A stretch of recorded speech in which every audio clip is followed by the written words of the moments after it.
Hey everybody, this isn't going to be any kind of fancy video or anything like that, but I didn't see anything online about how to do this. I've got a Pfister hose for my kitchen sink that was leaking, and from what I understand, this must be a common problem with Pfister hoses because they were back ordered. It took me about 5 days to get this one, so not a big deal for me. We just kind of limped through, but it started leaking right here behind this collar. I guess where it gets, the wife, where I shouldn't say the wife, I do it also, but we get down the sink, we kind of bend it around, and it just did not like that after a while. But I started looking at this after she sent me a hose, and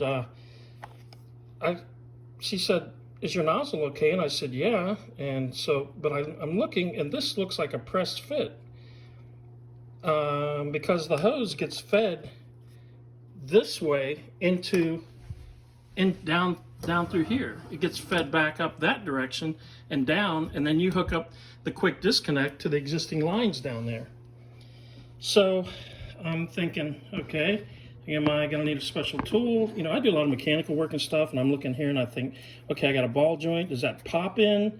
No, that looks like a leak problem. Well, you know what? I was just playing around and I thought, they had to make this simple because she would have told me, right? She's customer service. And they do have good customer service. But this just unscrews, but there's no threads. It's just a smooth barrel. So there must be like one wrap inside here or something that catches this and brings it on up into a leak-proof seal. But that's how simple it is to disconnect them. And then I'll just screw this other one on my new hose that I've already installed. But I want to also show you this quick disconnect is underneath your sink, and you're gonna push in on this green thing and pull it down, and it'll drop down, because there's going to be a red collar or a collar right here and a weight, and that collar just kind of keeps your weight from banging on this all the time and damaging it.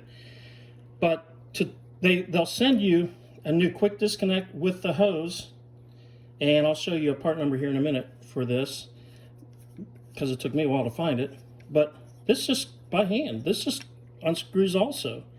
Now when you unscrew this, you're going to find two little barrels. I don't know if you can see that or not, but there's two little barrels there that fell out of this underneath my sink. Well, don't worry about it, because when they send you a new one, it has those barrels inside of it. And make sure they're inside of it before you install it, before you screw it onto your new hose. Otherwise, it looks like you could have a leak, because they do have some O-rings on them, and you know how water is. So that's pretty much it. You put that back on your new hose, snap that. Don't forget to put your weight and collar back on there, but then snap that back on. And all I have to do right now, it took me all of maybe 5 minutes, is screw my spray nozzle back on there. The only tools I really needed was a pair of channel locks to turn off the water underneath, because the valves hadn't been used in so long. They were kind of being a little cranky, so they took a little persuasion and shut them. But what I wanted to say was also, I had forgotten, I bought this, like I said, about maybe a couple of years ago, but I'd forgotten that Pfister has a lifetime warranty on their products and stuff. So when I called, she basically asked me how long ago did I put it in, what was the finish on it, which this particular one is a stainless, and my name and address, where to ship it to, and that's how simple it was. I also asked them to throw in this little tool here, because I didn't have one when I bought my original sink. My original faucet to put in. But yeah, that's how they're great. That's how simple it was. And I'll show you the two part numbers here. One of them's for the little tool and one of them's for the hose. Order them both. I mean, that's what it cost them, 15 cents probably to make that, or something like that. But yeah, Pfister, good deal. That's all I got. Thanks. Hope that helps. Bye.